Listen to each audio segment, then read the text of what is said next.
오늘 공부할 창세기에서는 주로 가계도를 살펴보실 건데요. 여러분이 기대하시는 것보다 훨씬 많은 정보를 얻어가실 수 있을 겁니다. 족장사회의 구조를 배우고 당시의 민족들과 정책들이 어떻게 섞이게 되는지를 배우게 될 겁니다. 여러분의 사고방식의 전환을 가져올 수 있는 아주 중요한 시간이 될 것이라고 사료됩니다. 정신 똑바로 차리고 집중해 주세요. 전체적인 맥락에서 이해하실 수 있도록 도와드리겠습니다. 창세기 36장을 펴시겠습니다. CJB 성경이 있으시면 39페이지입니다. 36장을 다 읽겠습니다. 에서 곧 에돔의 족보는 이러하니라.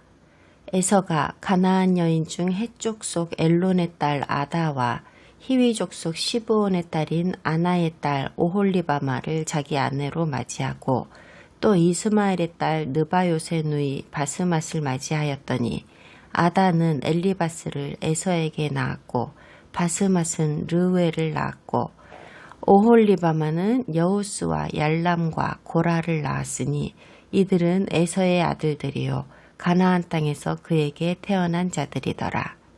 에서가 자기 아내들과 자기 자녀들과 자기 집의 모든 사람과 자기의 가축과 자기의 모든 짐승과 자기가 가나안 땅에서 모은 모든 재물을 이끌고 그의 동생 야곱을 떠나 다른 곳으로 갔으니 두 사람의 소유가 풍부하여 함께 거주할 수 없음이러라. 그들이 거주하는 땅이 그들의 가축으로 말미암아 그들을 용납할 수 없었더라. 이에 에서 곧 에돔이 세일산에 거주하니라. 세일산에 있는 에돔 족속의 조상 에서의 족보는 이러하고 그 자손의 이름은 이러하니라. 에서의 아내 아다의 아들은 엘리바스요 에서의 아내 바스맛의 아들은 르웰이며 엘리바스의 아들들은 대만과 오말과 스보와 가담과 그나스요 에서의 아들 엘리바스의 첩 딥나는 아말렉을 엘리바스에게 낳았으니 이들은 에서의 아내 아다의 자손이며 르웰의 아들들은 나핫과 세라와 삼마와 미사니 이들은 에서의 아내 바스맛의 자손이며 시브온의 손녀 아나의 딸 에서의 아내 오홀리바마의 아들들은 이러하니 그가 여우스와 얄람과 고라를 에서에게 낳았더라. 에서 자손 중 족장은 이러하니라. 에서의 장자 엘리바스의 자손으로 대만 족장, 오말 족장, 스보 족장, 그나스 족장과 고라 족장, 가담 족장, 아말렉 족장이니 이들은 에돔 땅에 있는 엘리바스의 족장들이요 이들은 아다의 자손이며 에서의 아들 르웰의 자손으로는 나핫 족장, 세라 족장, 삼마 족장, 미사 족장이니 이들은 에돔 땅에 있는 르우엘의 족장들이요 이들은 에서의 아내 바스맛의 자손이며 에서의 아내인 오홀리바마의 아들들은 여우스 족장, 얄람 족장, 고라 족장이니 이들은 아나의 딸이요 에서의 아내인 오홀리바마의 족장들이라. 에서 곧 에돔의 자손으로서 족장된 자들이 이러하였더라. 그 땅의 주민 호리 족속 세일의 자손은 로단과 소발과 시브온과 아나와 디손과 에셀과 디산이니 이들은 에돔 땅에 있는 세일의 자손 중 호리 족속의 족장들이요 로단의 자녀는 호리와 헤맘과 로단의 누이 딥나요 소발의 자녀는 알완과 마나핫과 에발과 스보와 오남이요 시브온의 자녀는 아야와 아나며 이 아나는 그 아버지 시브온의 나귀를 칠 때에 광야에서 온천을 발견하였고 아나의 자녀는 디손과 오홀리바마니 오홀리바마는 아나의 딸이며 디손의 자녀는 햄단과 에스반과 이드란과 그란이요 에셀의 자녀는 빌한과 사하완과 아간이요 디산의 자녀는 우스와 아란이니 호리 족속의 족장들은 곧 로단 족장, 소발 족장, 시브온 족장, 아나 족장, 디손 족장, 에셀 족장, 디산 족장이라. 이들은 그들의 족속들에 따라 세일 땅에 있는 호리 족속의 족장들이었더라. 이스라엘 자손을 다스리는 왕이 있기 전에 에돔 땅을 다스리던 왕들은 이러하니라.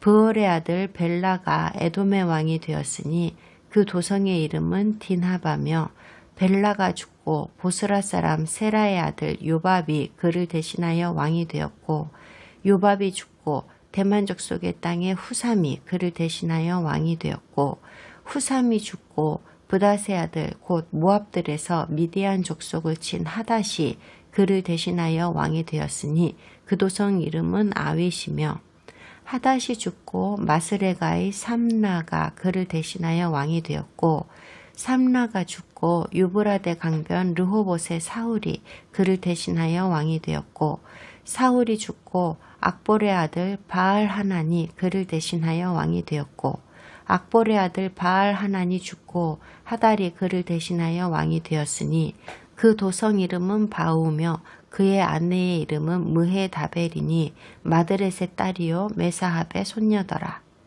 에서에게서 나온 족장들의 이름은 그 족종과 거처와 이름을 따라 나누면 이러하니, 딥나 족장, 알와 족장, 여댓 족장, 오홀리바마 족장, 엘라 족장, 비논 족장, 그나스 족장, 대만 족장, 밉살 족장, 막디엘 족장, 이람 족장이라. 이들은 그 구역과 거처를 따른 에돔 족장들이며 에돔 족속의 조상은 에서더라. 에서의 족보입니다. 구약 성경의 이 시점에서 족장들의 개인적인 역사는 끝이 납니다. 그리고 다음 장부터는 이스라엘 12지파의 역사가 본격적으로 시작됩니다. 유대인이나 기독교 학자들이 사용하는 족장이나 우리 아버지들이라는 용어는 아브라함, 이삭, 야곱을 의미합니다. 그리고 가끔 이스라엘의 12지파의 지도자들, 즉 르우벤, 레위, 유다 등을 이스라엘의 조상들이나 아버지들이라고 표현하기도 합니다. 이 장을 통하여 우리는 에서에게 많은 자손이 있었다는 것을 한눈에 알 수 있고, 다음과 같은 것들도 알 수 있습니다. 첫 번째로 에서와 에돔은 같은 사람을 일컫는 이름이라는 것입니다. 두 번째로 야곱의 형제인 에서는 모든 에돔 족속의 조상이라는 것입니다. 세 번째로 또한 그의 이름은 에돔이라는 나라와도 같은 이름이고, 네 번째로 에돔 땅에 있는 세일산, 그리고 세일이라는 이름과 에돔이라는 이름은 서로 교체 사용이 가능하다는 것도 알 수 있습니다. 내나 다 같은 장소를 일컫는 말입니다. 성경에서 세일 땅이나 세일산 혹은 에돔 땅이라고 말할 때는 모두 같은 장소를 의미하는데, 사해의 남쪽 끝에 위치해 있는 곳입니다. 이렇게 장황한 족보를 열거해 놓으신 이유는요, 이삭이 그의 쌍둥이 아들들인 야곱과 에서에게 내린 예언적인 축복들이 어떤 과정을 거쳐서 어떻게 성취되었는지를 우리에게 설명하시기 위해서입니다. 창세기 27장 38절부터 40절까지에서 말씀하신 이 축복을 다시 읽어보겠습니다. 에서가 아버지에게 이르되, 내 아버지여, 아버지가 빌 복이 이 하나뿐이리이까? 내 아버지여, 내게 축복하소서, 내게도 그리하소서 하고 소리를 높여 우니, 그 아버지 이삭이 그에게 대답하여 이르되, 내 주소는 땅의 기름짐에서 멀고 내리는 하늘 이슬에서 멀 것이며, 너는 칼을 믿고 생활하겠고 내 아우를 섬길 것이며, 네가 매임을 벗을 때에는 그 멍에를 내 목에서 떨쳐버리리라 하였더라. 대부분의 성경들은 기름짐에서 멀고 할 때의 멀고를 넣지 않았습니다.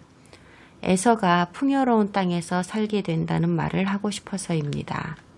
유대적 전통 때문에 멀고라는 단어를 없애버린 건데요. 에서가 속임을 당해서 장자의 권리와 축복을 빼앗겨 버린 것에 대한 동정심 때문에 그렇게 한 겁니다. 근데 사실 가장 오래된 히브리어 성경 원본에는 멀고라는 단어가 확실하게 적혀 있고, 에서가 결국 윤택한 땅에서 멀어진다고 분명하게 말씀하십니다.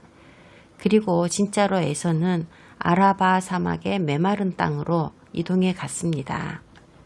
하나님은 에서가 태어나기도 전에 그가 약속의 혈통과는 먼 삶을 살 것이라는 것을 미리 알고 계셨고 에서는 실제로 하나님을 모독하는 삶을 살았습니다. 이 대목부터 구약과 신약의 모든 성경에서는 에서와 에돔이 불의와 반역을 상징하는 의미로 줄곧 쓰여지게 됩니다. 그들의 악행이 갈수록 더해가는 것도 보시게 됩니다. 하지만 에서에 대한 존중의 표현도 볼 수 있는데요. 신명기 23장에서 모세는 너는 에돔 사람을 미워하지 말라. 그는 내 형제임이니라고 말합니다. 솔직히 에서에 대해서는 이랬다 저랬다 하는 감이 없지 않습니다. 그의 자손들은 악한 존재라고 했다가 또 한편으로는 에서가 이스라엘의 자손이니까 그의 후손들을 미워해서는 안 된다고도 하고 있거든요. 우리 같은 서양 사람들한테는 이런 개념이 좀 납득이 안 갑니다. 우리는 보통 확대 가족이라든지 핵가족이라든지 그런 개념으로만 가족을 생각하니까요. 하지만 우리가 성경을 읽을 때에는 중동 사람들 입장에서 그들이 부족을 보는 관점으로 가족관계라는 걸 이해해야 합니다. 창세기부터 계시록까지 보시면서 가족이나 나라에 대한 언급이 나오면 그것은 언제나 부족을 의미한다고 생각하세요. 그러니까 싫든 좋든 서양 문화권의 개념으로 성경을 보지 않도록 주의하시라는 겁니다. 요즘에는 중동 나라들이 서로 죽이고 죽는 전쟁을 하는 모습을 하루 종일 뉴스에서 볼 수 있습니다. 수니 무슬림이 시아파 무슬림을 공격했다든지 그 반대든지 어떤 시아파가 다른 시아파를 죽였다든지 어떤 수니파가 또 어떤 수니파를 죽였다든지 이란의 시아파가 이라크의 시아파랑 전쟁을 한다든지 뭐 온통 이런 뉴스죠. 그래서 결국 미국이 나서서 어떤 한쪽을 멈추게 하고 당하는 쪽을 도우려고 하면요. 갑자기 빡 터지게 싸우던 그들이 자기들은 원래 형제지간이라면서 똘똘 뭉쳐서는 미국을 공격합니다. 진짜 그렇습니다. 뉴스에서 잠깐 자막으로 흘러가는 기사를 보면요. 아프가니스탄에서 계속 전쟁이 있었잖아요. 그래서 미국이 가담을 하게 되면 어제까지 전쟁을 하던 나라들이 갑자기 동맹을 맺어서 미국을 대적한다는 기사가 계속 나오기도 했습니다. 전쟁을 주도하는 사람들이 대개 부족장들이라서 그런 겁니다. 걔네들의 주특기가 바로 전쟁을 일으키는 거예요. 다른 부족의 통치권을 장악하는 게 그들이 맡은 일이거든요. 전에 부시 대통령이 사담 후세인이랑 전쟁했을 때요. 아랍 나라 대표들이 자기들은 사담 후세인을 공격하고 싶지 않다고 말했었어요. 비록 그가 쿠웨이트를 침략해서 책망받을 짓을 하기는 했지만 그게 그를 죽일 일은 아니라고 하면서요. 그 사람들은요. 후세인이 동족을 죽이는 나쁜 짓을 하기는 했어도 후세인이 세계의 안전을 위협할 정도로 악한 독재자는 아니라고 보는 겁니다. 비록 사람들이 죽고 죽이는 비극이기는 해도 이런 건 대대로 이어져 온 부족 간의 전쟁이고 지극히 정상적인 것이라서 변하거나 멈추거나 하지 않는다고 봅니다. 중동 나라들에서는 태고적부터 이어져 온 생활 양식이고 족장들이 백성을 다스리는 방법이었던 거죠. 중동 나라들이 툭하면 대학살을 일삼고 서로 못 죽여 안달인 것처럼 보이다가도 어느 순간 서로 동맹하여 함께 유럽이나 미국을 공격하기도 하는 이유는 에서랑 이스마엘이 원래부터 한 가족이라는 이유 때문입니다. 이런 시각으로 우리는 성경을 봐야 합니다. 에서는 나쁜 사람이고 이스마엘은 선택되지 못한 사람이었습니다. 하지만 그들은 어차피 한 핏줄이고 게다가 이스라엘의 먼 친척입니다. 그런데 자세히 보면 참 아이러니한 일이 있어요. 에서의 아들들은 모두 약속의 땅 안에서 태어났는데 오히려 야곱의 아들들은 모두가 다 약속의 땅 밖에서 태어났거든요. 에서의 아들들은 모두 가나안 땅에서 태어났고 야곱의 아들들은 메소포타미아 땅에서 태어났습니다. 하지만 자기 성격에 걸맞게 에서는 그의 가족을 축복의 땅에서부터 데리고 나가버리고 야곱은 그의 가족을 축복받은 약속의 땅 안으로 데리고 들어옵니다. 놀라운 상징이 여기에 깔려 있습니다. 하나님 안에서 얼마든지 그분의 축복을 받을 수 있었던 사람들임에도 불구하고 지도자를 잘못 만난 탓에 그 축복을 받지 못하게 되었습니다. 반면에 축복의 바깥에 있던 사람들은 그들의 지도자가 하나님의 축복 안으로 데리고 들어간 덕분에 그 축복을 받게 되었지요. 그런데 참 희한한 것은 이스라엘에 대한 하나님의 원대한 계획으로 인하여 이스라엘이 하나님의 약속 안으로 들어오게 되고 그분의 약속을 이어받게 되었는데 정작 그들은 하나님의 약속을 스스로 거부하고 그 축복을 날려버리고 말았다는 겁니다. 그런데 우리 이방인들은요, 원래는 약속을 얻지 못하고 약속의 땅 밖에서 태어난 사람들이잖아요. 하지만 예수야께서 내미신 손을 잡은 덕택에 약속의 땅 안으로 들어가는 행운을 얻고 결국에는 에서와 야곱, 즉 이스라엘과 함께 그들의 언약을 이어받게 됩니다.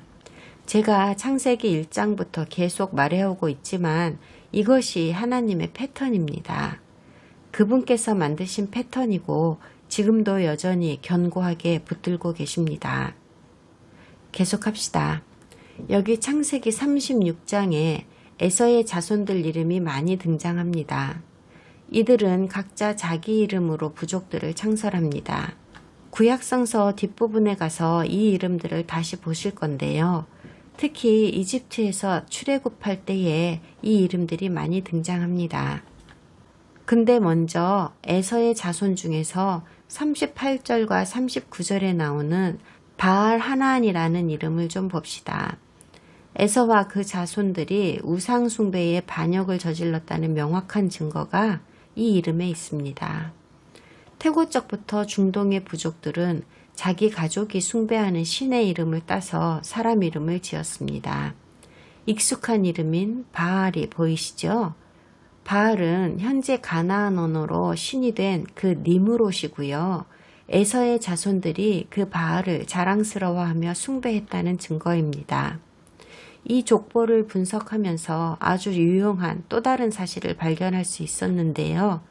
성경 공부를 열심히 하신 분은 눈치채셨겠지만 여기 나오는 에서의 아내들과 후손들 이름이 먼저 배운 26장에서 소개된 이름들과는 좀 다릅니다. 학자들도 이것 때문에 고민했고 여러 가지 결론들이 내려졌습니다. 예를 들어 26장에서는 유딧, 바스맛, 마할랏이라고 했는데 여기 36장에 와서는 아다, 바스맛, 오홀리바마라고 합니다. 공통되는 이름은 바스맛 뿐인데 그녀마저도 26장에서는 해쪽 속 엘론의 딸이라고 했지만 36장에서는 이스마엘의 딸이라고 합니다. 족보를 보는 관점이 두 개로 갈라지고 있다는 걸 알 수 있습니다. 이런 것들로 인해 학자들은 성경을 보는 관점을 유럽 서양식에서부터 중동, 부족, 유대식으로 바꿔야 할 필요가 있음을 점점 더 깨닫게 되었습니다. 그 예로 복음서에 등장하는 우리 구세주의 족보 역시도 복음서마다 그 이름들이 좀 다르게 기록되어 있습니다. 그로 인해 우리가 알아낸 것은 중동과 유대식의 족보 기술 방식은 혈통에 의한 장남을 기준으로 하거나 한 집안의 권력을 가진 통치자 이름을 기준으로 해서 기록되었더라는 사실입니다. 문맥이 서로 충돌한다고 생각하시면 안 됩니다. 그 족보가 무슨 목적으로 기록되었느냐에 따라서 기준을 다르게 잡은 것이기 때문입니다. 이처럼 에서의 아내들의 이름이 다르게 적혔거나 서로 다른 이름 두 개가 적힌 것은 당시 그녀들이 어느 지역에서 살았는지 혹은 어떤 목적으로 그녀들의 이름을 적었는지 등에 따라서 달라지게 된 것입니다. 족보가 달라지게 되는 이유 중 하나는 두 집안이 결혼으로 맺어지는 경우인데, 그러면서 이 족보가 섞이게 되는 일이 종종 있었습니다. 우리 시대에 와서는 이혼이 증가하면서 형제 자매가 서로 다른 성을 쓰는 집들이 많아졌습니다. 엄마가 현재의 남편의 성을 따르게 되고 데려온 자녀는 친아빠의 성을 가지고 있는 경우를 여러분도 보셨을 겁니다. 그러니까 엄마가 어느 시점에 아이의 이름을 지었는지에 따라 아이의 이름이 달라져 버리는 겁니다. 아직 한 남자랑 살고 있으면 엄마의 성도 아이의 성도 아직은 생물학적 아버지의 성과 같은 겁니다. 나중에 엄마가 재혼을 하게 되면 엄마의 성은 새 남편 성으로 바뀌지만 아이의 성은 그대로 있는 거죠. 그리고 친아빠가 새아빠에게 친권을 양보하면 아이는 새아빠의 성을 받게 되는 경우도 있습니다. 이런 식으로 이름이 바뀌게 되는 것과 같은 경우입니다. 우리 사회도 마찬가지라는 것을 이해하시고 성경에 언급되는 이름들이 서로 다른 것을 발견하시면 오류이겠거니 모순이겠거니 판단하지 마세요. 어느 사회에서나 이름이 바뀌는 경우가 종종 있고 그 이유는 다 다르거든요. 성경에서 이름들이 뒤죽박죽 되어 있는 건 출생과 죽음, 과부의 재혼, 국적과 이민, 입양과 사투리, 종교에 따른 계명 등등의 여러 가지 이유들이 있었기 때문입니다. 우리가 알아야 할 것은 아브라함의 아들인 이스마엘의 자손들과 이삭의 아들이자 야곱의 형제인 에서의 자손들이 결혼으로 인해 서로 섞였다는 사실입니다. 일찍부터 그들은 서로 섞였고 아주 빨리 진행되었습니다. 각기 다른 부족들과도 빠르게 섞여버렸습니다. 그래서 신약시대에 들어서서는 섞인 사람들이 너무 많은 까닭에 누가 에서의 자손이고 누가 이스마엘의 자손인지 거의 구별도 할 수 없게 되어버립니다. 예수님 시대나 현대의 진짜 아랍 사람들은요, 아랍어를 말할 뿐 아니라 진짜 정통 이스마엘의 자손들이 맞습니다. 그런데 나머지 중동 사람들은 에서와 이스마엘이 섞인 사람들이에요. 그리고 북쪽 중동 지역은 페르시아의 피가 더 많이 섞였습니다. 아말렉은 처음부터 이스라엘의 대적으로 등장합니다. 출애굽하여 이스라엘이 광야에서 이동할 때에 아말렉은 이스라엘을 공격하였습니다. 아말렉은 딥나의 아들이고 딥나는 호리 족속입니다. 사실 딥나는 정실은 아니고 첩이었습니다. 딥나의 신분이 상대적으로 낮았다는 뜻이고 그래서 아말렉의 신분 역시 하찮게 간주되었습니다. 가나안 족속 중의 호리족이던 딥나는 에돔 족속인 엘리바스와 결혼을 하고 아말렉을 낳아 에돔족이 되었지만 가까운 부족끼리 결혼한 가족보다는 신분이 낮았습니다. 이런 이유로 아말렉은 에서의 자손이기는 해도 성경 전체에 걸쳐서 좀 다르게 취급되어 왔습니다. 아말렉은 이스라엘의 후손으로 간주되지 못합니다. 에서의 다른 자손들은 모두 이스라엘의 후손으로 인정받는데 반해서요. 이러한 배경은 구약과 신약 성경 전체에 걸쳐서 정치적으로나 전통적으로 지대한 영향력을 발휘하게 되는데요. 우리에게는 매우 생소한 뉘앙스이지만 초기 히브리 작가들이나 토라 학자들은 이러한 개념을 잘 이해하고 있었습니다. 지루하게 느껴지는 이 족보들을 가볍게 생각하지 마세요. 오직 여러분 안에 거하시는 성령님께서 이것들에 대한 중요성을 알려주실 겁니다. 우리 삶과 앞으로 일어날 일들에 대한 열쇠가 바로 이 족보들 안에 있습니다. 이제 창세기 37장으로 들어가겠습니다. 이 시점부터 성경은 요셉의 이야기로 전환됩니다. 아브라함, 이삭, 야곱의 시대는 끝이 납니다. 요셉의 인생에 초점이 맞추어지는데 다른 어떤 조상들보다도 훨씬 더 중요하게 다루어집니다. 또한 성경의 이 부분에서 처음으로 이스라엘이라는 것이 중심 소재가 되었습니다. 이스라엘은 이제 하나의 독립된 별도의 사람들 집단이 되었습니다마는 37장에서는 아직 한 나라로서는 인정받지 못하는 상태입니다. 창세기의 나머지 13장에서는 요셉이 주인공으로 활약하게 되지만은 그는 자기 아버지인 야곱이나 다른 조상들처럼 이스라엘의 아버지라고는 불리우지 않습니다. 그런 신분이 왜 요셉에게는 해당이 되지 않고 야곱에게서 끝이 나는지는 저도 정확히 모르겠습니다만은 한 가지 확실한 것은 여호와께서 히브리인의 지도자를 통하여 일하시는 방법이 완전히 달라졌다는 겁니다. 하나님께서는 아브라함, 이삭, 야곱과는 직접적으로 대면하셨습니다. 하나님께서는 그들과는 직접 말씀하셨습니다. 하지만 요셉에게는 그러지 않으셨습니다. 특별한 경우가 생기면 조상들과 직접 대면하여 말씀하셨던 하나님께서 요셉에게는 그리하시지 않았습니다. 이제부터 이어지는 챕터들에서는 하나님의 또 다른 통치 역학에 대해 배우게 될 겁니다. 우리가 공부한 하나님의 첫 번째 통치 역학은 나누고 구별하고 선택하시는 것이었습니다. 이것은 하나님께서 인류를 온전하게 하시려는 그분의 목적을 위해 쓰신 하나의 방법이었습니다. 교회나 성회에서 우리는 성화라는 단어를 자주 듣습니다. 성화는 하나님의 목적을 위해 나누고 구별하고 선택하시는 작업의 기준이 되는 행동 지침입니다. 성화는 하나님을 위하여 따로 구별되어진 사람들에게 요구되는 행위입니다. 하나님을 위하여 따로 구별되어진 사람은 특별한 신분을 가지는 영광을 얻게 되는데요. 바로 거룩한 사람이라 불리우는 신분입니다. 이 신분은 평범한 사람들보다 상위에 있는 높은 분이 된다는 뜻입니다.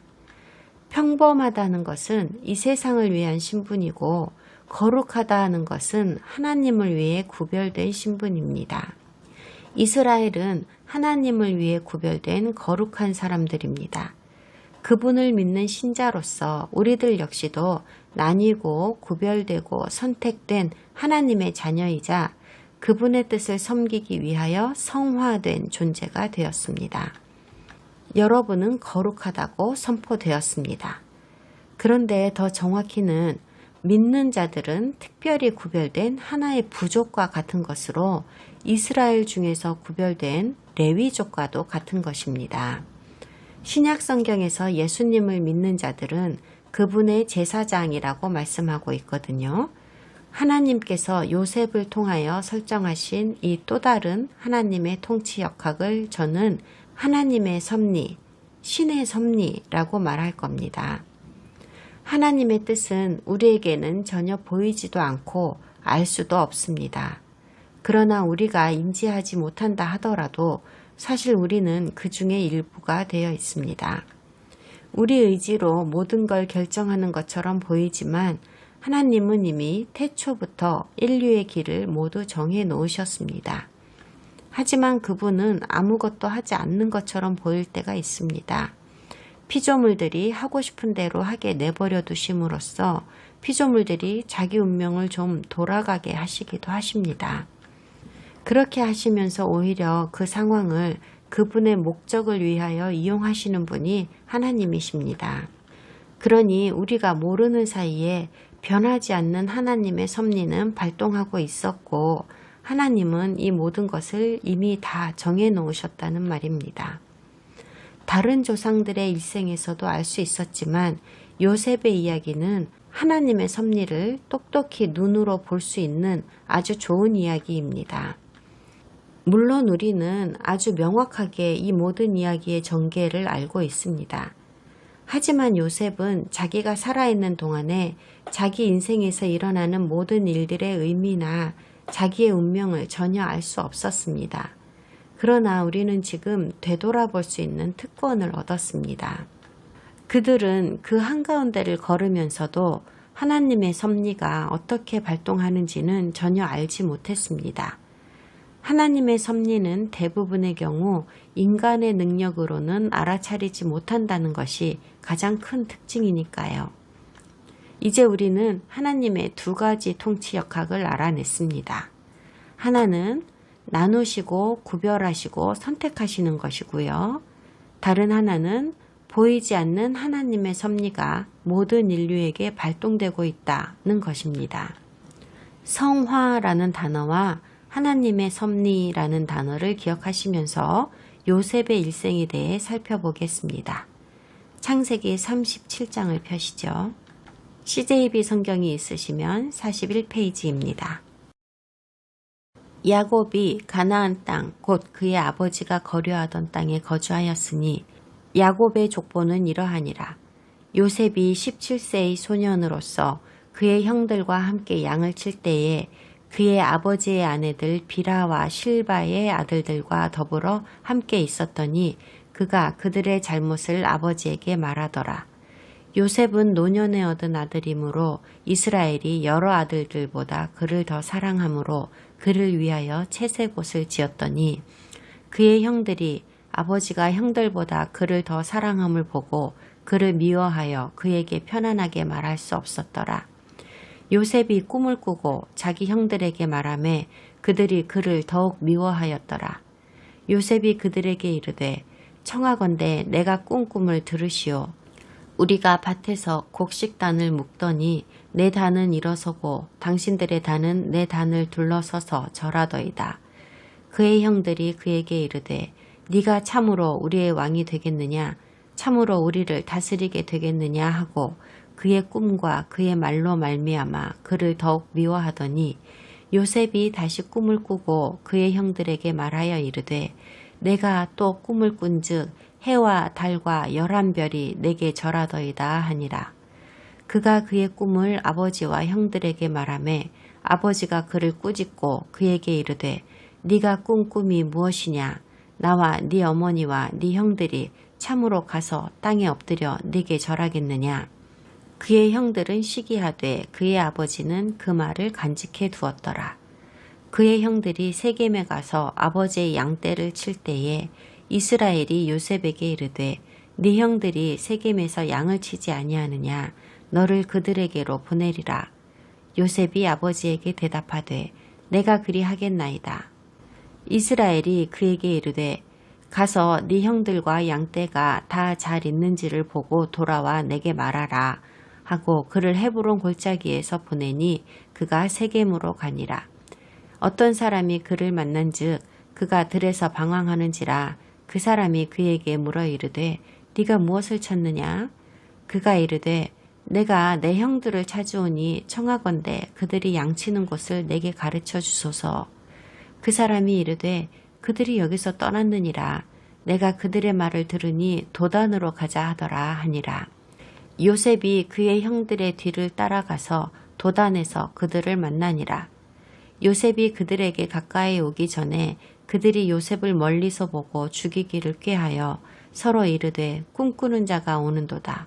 자, 그를 죽여 한 구덩이에 던지고 우리가 말하기를 악한 짐승이 그를 잡아먹었다 하자. 그의 꿈이 어떻게 되는지를 우리가 볼 것이니라 하는지라. 르우벤이 듣고 요셉을 그들의 손에서 구원하려 하여 이르되 우리가 그의 생명은 해치지 말자.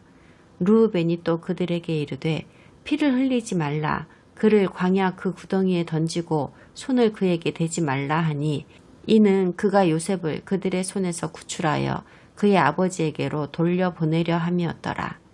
요셉이 형들에게 이르매 그의 형들이 요셉의 옷, 곧 그가 입은 채색 옷을 벗기고 그를 잡아 구덩이에 던지니 그 구덩이는 빈 것이라 그 속에 물이 없었더라. 그들이 앉아 음식을 먹다가 눈을 들어본즉 한 무리의 이스마엘 사람들이 길르앗에서 오는데 그 낙타들의 향품과 유향과 모략을 싣고 애굽으로 내려가는지라. 유다가 자기 형제에게 이르되 우리가 우리 동생을 죽이고 그의 피를 덮어둔들 무엇이 유익할까? 자, 그를 이스마엘 사람들에게 팔고 그에게 우리 손을 대지 말자. 그는 우리의 동생이요 우리의 혈육이니라 하매 그의 형들이 청종하였더라. 그때에 미디안 사람 상인들이 지나가고 있는지라 형들이 요셉을 구덩이에서 끌어올리고 은 20에 그를 이스마엘 사람들에게 팔매 그 상인들이 요셉을 데리고 애굽으로 갔더라. 르우벤이 돌아와 구덩이에 이르러 본즉 거기 요셉이 없는지라 옷을 찢고 아우들에게 되돌아와서 이르되 아이가 없도다. 나는 어디로 갈까? 그들이 요셉의 옷을 가져다가 순념소를 죽여 그 옷을 피해 적시고 그의 채색 옷을 보내어 그의 아버지에게로 가지고 가서 이르기를 우리가 이것을 발견하였으니 아버지 아들의 옷인가 보소서 하매 아버지가 그것을 알아보고 이르되 내 아들의 옷이라. 악한 짐승이 그를 잡아먹었도다. 요셉이 분명히 찢겼도다 하고 자기 옷을 찢고 굵은 배로 허리를 묶고 오래도록 그의 아들을 위하여 애통하니 그의 모든 자녀가 위로하되 그가 그 위로를 받지 아니하여 이르되 내가 슬퍼하며 스올로 내려가 아들에게로 가리라 하고 그의 아버지가 그를 위하여 울었더라. 그 미디안 사람들은 그를 애굽에서 바로의 신하 친위대장 보디발에게 팔았더라. 37장은 야곱의 아들들 중 끝에서 두 번째인 요셉에 관한 정보로 시작하죠. 가나안에 살고 있다가 마침내 이집트로 가게 되는 아이입니다. 여기에서 나이 계산을 할 수 있는 정보를 하나 드릴 겁니다. 35장이 끝나는 지점에서 야곱의 아버지인 이삭이 죽었습니다. 이삭은 아주 오래 살았고 모든 이스라엘의 족장인 12손자가 태어나는 것을 다 보았습니다. 이삭은 또한 요셉이 사라진 것도 보았습니다마는 그 후에 어떻게 되었는지를 보지 못하고 죽었습니다. 성경은 다른 문학 작품들, 즉 소설 같은 방식으로 쓰여진 것이 아니라서 어떤 대목에서는 분명히 선행하는 사건임에도 불구하고 뒤에다가 적어놓는 경우가 있습니다. 그런 경우가 아주 많이 있습니다. 창세기 35장 27절에서 야곱이 헤브론으로 돌아와서 이삭을 만나는 장면을 보았습니다. 다음 구절에서 이삭이 180살에 죽었고 에서와 야곱이 함께 장례를 치렀다는 것을 읽었고요. 그런데 27절과 28절은 서로 연결되지 않는다는 걸 알게 됩니다. 서로 완전히 다른 구절인 거죠. 야곱은 집으로 돌아왔고 조금 있다가 이삭이 죽었다고 하거든요. 이걸 연대순으로 계산해 보면 이삭이 죽은 건 요셉이 없어진 지 12년 후가 됩니다. 의문이 생기시면 두 가지 힌트를 드릴 테니 한번 계산해 보세요. 야곱은 아버지 이삭보다 60살이 적습니다. 그러니까 이삭이 180살에 죽었을 때 야곱은 이미 120살이었습니다. 두 번째 힌트는 야곱이 죽었을 때 그의 나이가 147살이라고 말씀하신 부분입니다. 정확한 연대기를 계산해 보시면 좋을 것 같은데요. 이어지는 성경 구절들에서 정답을 아실 수 있습니다. 첫 구절은 매우 중요한 이야기로 시작합니다. 이삭이 두 쌍둥이 아들에게 내린 축복이 이제 현실로 드러나기 시작합니다. 야곱은 이제 약속의 땅 안에서 살고 있고 에서는 비옥하고 비가 충분한 촉촉한 땅에서부터 떠나갔습니다. 야곱이 받았던 축복보다도 심지어 이삭이 받았던 축복보다도 훨씬 이전에 있었던 예언적인 축복이 이제 모두 현실로 드러나기 시작했습니다. 아브라함의 축복이라고 하는 거 말입니다. 언젠가는 히브리인들이 남의 땅에서 이방인이 되어 억압받게 되리라는 말씀이었습니다. 창세기 15장 13절에서 이미 배운 내용입니다. 여호와께서 아브라함에게 이르시되 너는 반드시 알라. 내 자손이 이방에서 객이 되어 그들을 섬기겠고 그들은 400년 동안 내 자손을 괴롭히리니 그들이 섬기는 나라를 내가 징벌할지며 그 후에 내 자손이 큰 재물을 이끌고 나오리라. 이제 곧 알게 되시겠지만 그들이 400년 동안 억압받게 될 것이라고 했던 남의 땅은 바로 이집트입니다. 37장은 슬픈 예언이 현실이 되는 바로 직전의 일들을 설명하고 있습니다. 오늘은 여기까지입니다.